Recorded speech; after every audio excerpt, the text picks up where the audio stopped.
Right, guys, we're back. Another episode. Where were you then? Where are you now? Today we've got Lauren. So, Lauren, do you want to tell us a bit about yourself? Hello, I'm Lauren. I'm 27 years of age. I've lived on Canterbury Road all my life. This park is basically my back garden.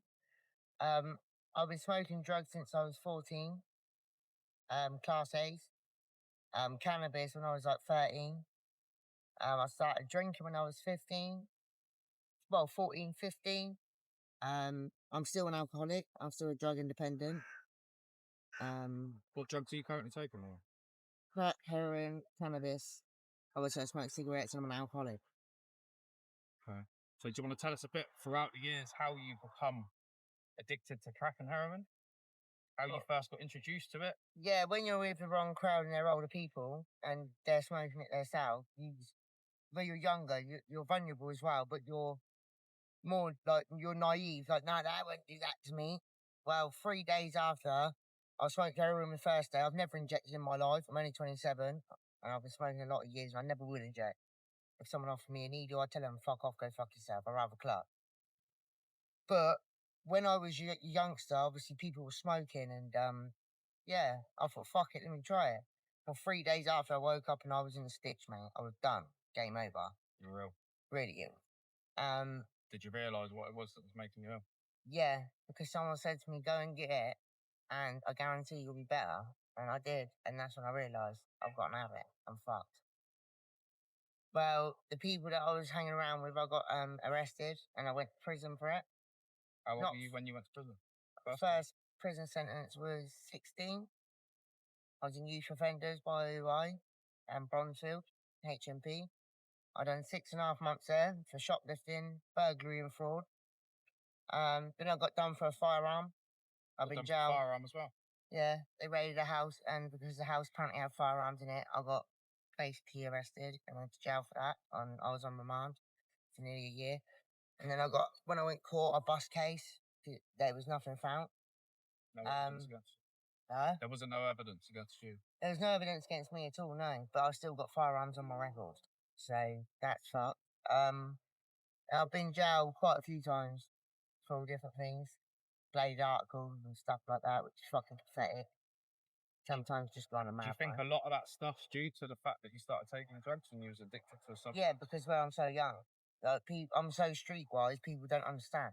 Like, I'm a clever girl. And I've been brought up young. All this shit that I've done, I could change my life in a second if I wanted to. I'm only 27. And I'm going to, hopefully. One day.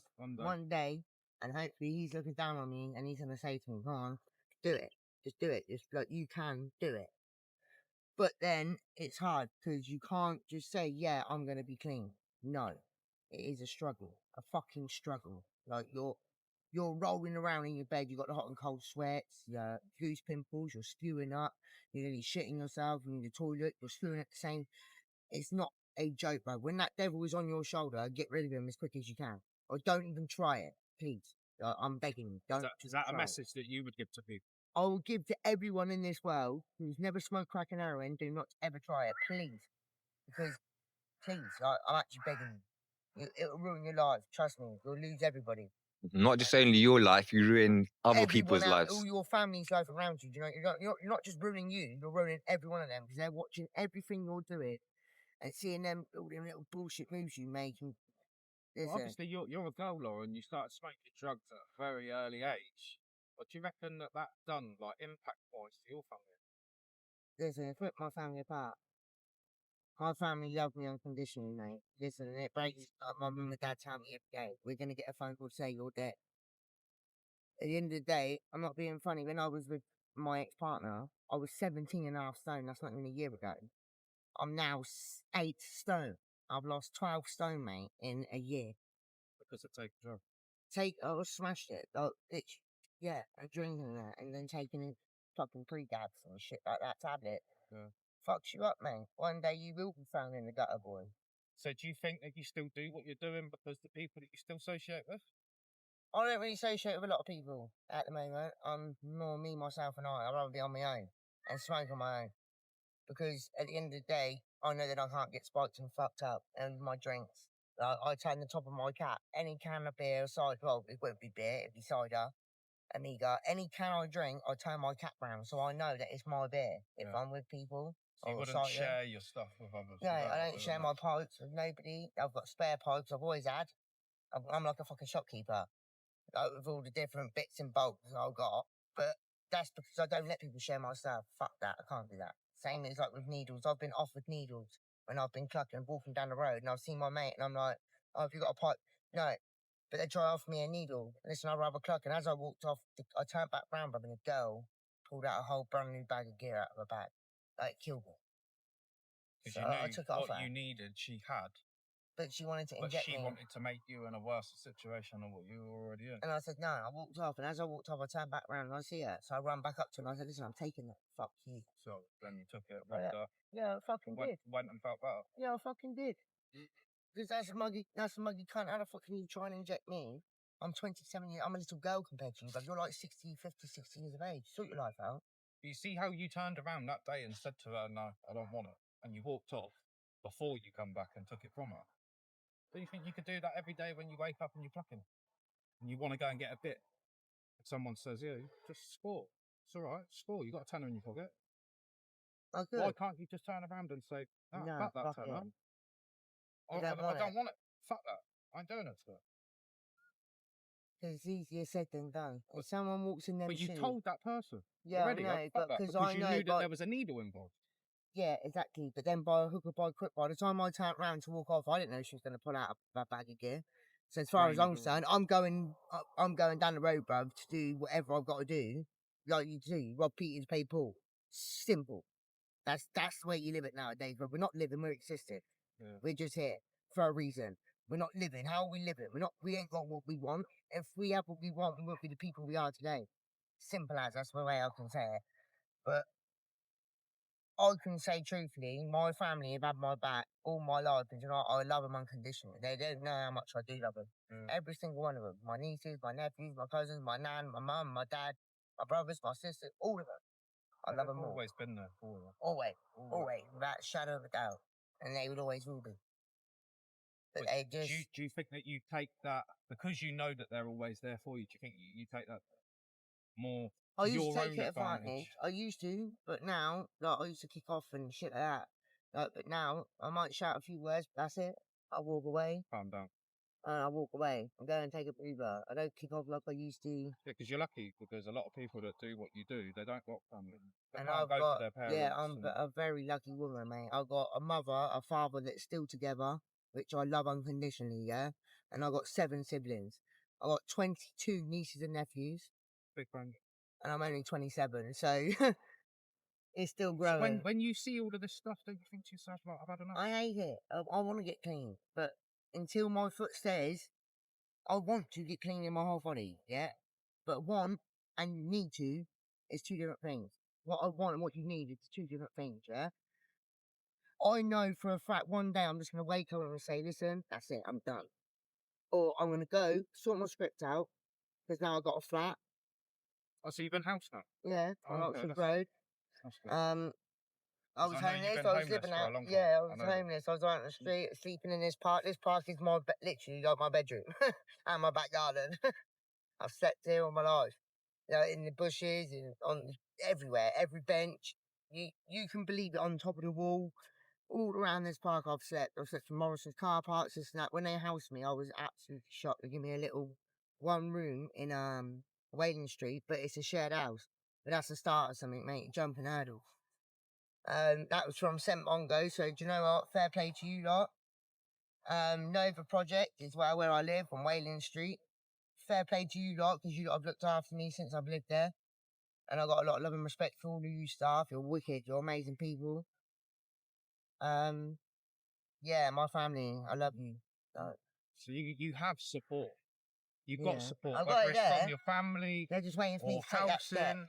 You've got support now. Yeah. So you just need to stop. And fucking Wayland around now, Street, boy. listen, how can you tell me? How am I not on a script? Wayland Street's here, Yeah, and Oxford CGL's Road the other end. CGL's at the end. Yeah. I'm not even across the road. So a CGL helped you get onto a script yet? They did, and because it was a bank holiday, You I didn't missed go it. on the thing. I so did you miss. I that missed the day. Thursday, so when I went in on the Tuesday, Yeah. You've missed it. you've been off 4 days. Yeah, that's it. But do you think that's their trap though, to keep you spiraling onto the drugs still. Yeah, do you know what? I don't know. I think they're against you anyway. They water down their methadone and shit like that, but that's not sugary. That's not 100%. It's bollocks. And the methadone cluck's 10 times worse than an heroin cluck. You're just getting two habits. So you think what they're giving you is just another substance to It get you is. hooked to another thing? It is, 100% it is. Because when you clock off a heroin, you clock off a heroin for 3 days, 4 days, yeah? You're rough, right? But methadone, it's in you for about a week and it's horrible cluck, but it's 10 times worse than a heroin cluck in my life, I promise you. So you've been on methadone? I've been on methadone in jail. I've done the cluck, didn't I? Come out clean. I come out clean. I was 17 and a half stone. So when you come out, what made you jump back on it again? Just some baby little cunt. I smoked a pipe of white and some little prick put a pipe of dark on it, mounted it in and put the pipe of white on top, didn't they? For 3 days in a row. That was it. I had an habit the 4th day. Went straight back downhill, fell off my script. Well, I was clean, so I didn't have a script. So they whacked you straight back into gear again? Straight back into that lifestyle again? Yeah, and then when I got out again, I got clean. Done the same. Like the same. It's just, so when you go to jail, do you specifically go there with that initial thought of, I'm not smoking nothing? Yeah, I get clean straight away. As soon as I hit jail, I phone my mum and say, transfer me my money for my vapes and my cartridges and my food and my munch. I'm going to have a lie down. So do you think that crack is your problem, not heroin? No, heroin's my problem. Yeah, I'm a heroin smoker, you just said not then when you come out of jail, you're 17 and a half stone and you started to smoke crack again. No, but you didn't realise that someone... I only wanted one pipe of crack that day. Oh, right. So it wasn't like you come out and you wanted to smoke? No, I didn't smoke for over a week. Done it. I didn't smoke for over 3 days to a week after I come out. And then, bang, someone was smoking. I said, oh, give me a little pipe of that. But they mounted the dark on first, and that was it. 3 days in a row, I met that person. I had a little pipe of from the white, I thought. No, they got me banging again. So, fucked me up. But on a pipe, obviously, yeah. That's all I've ever smoked on, metal pipes. That's me. No glass, metal. Done. Can I ask you something I've never ever asked you before? What? Do you want to have kids on there? Yeah. You do? Yeah. What? I've never ever asked you that. Never. I've known you for years and I've never ever asked you that. Yeah, of course I do, man. You've always come across that person that's just lively, outgoing, and just bubbly, like, yeah, you don't care. It is what it is. But it'd be good to see you completely clean with a fella, couple of kids, fucking not sleeping in the bush. You're going in there to get your kids football. 100%, man. You can do this. Do you know what I mean? Yeah, it'd be wicked. You could actually stand in this park in future, watching your kids running around. I'd love it. Think, fucking hell. I watched my nieces and nephews. I've been so many sticky situations in this park. Yeah. But now look, my kids are running around me. You know what I mean? It'd be amazing. You need to come off it, Lauren, man, because they're just funding you up. No, I was saying to my friend the other day, when you said that you wanted to do this interview, I'm pretty sure, if I remember rightly, that she was smoking from young. Couldn't remember exactly how young, but then today you told 14 years old. Yeah. That's a lot of years wasted, isn't it? Yeah, of course. I think, how much money do you think you spent in them years? Be a multi-millionaire, the money I've spent. Crazy. I could be a multi-millionaire, and that is not even a joke. Money that was spent on this shit is unbelievable. But I will turn my life around one day. I'll take a step forward one day, trust me. When I do it, boy, I'll be determined. I'm doing it. So, one day, are we going to get a phone call to say, listen, I'm clean. I want to do another video. Yeah, and I'll do another video with you. Yeah? I'm telling you. We'll come back once you're clean, Lauren, yeah? Yeah. Any last messages before you go? Yeah, listen, you lot, I hope you lot like this video and the rest of them. These are good people here, yeah? Got love and respect. You know what? Good night and God bless. Come on. Love, like, share and subscribe, guys. Nice one, Lauren. Safe, my brother.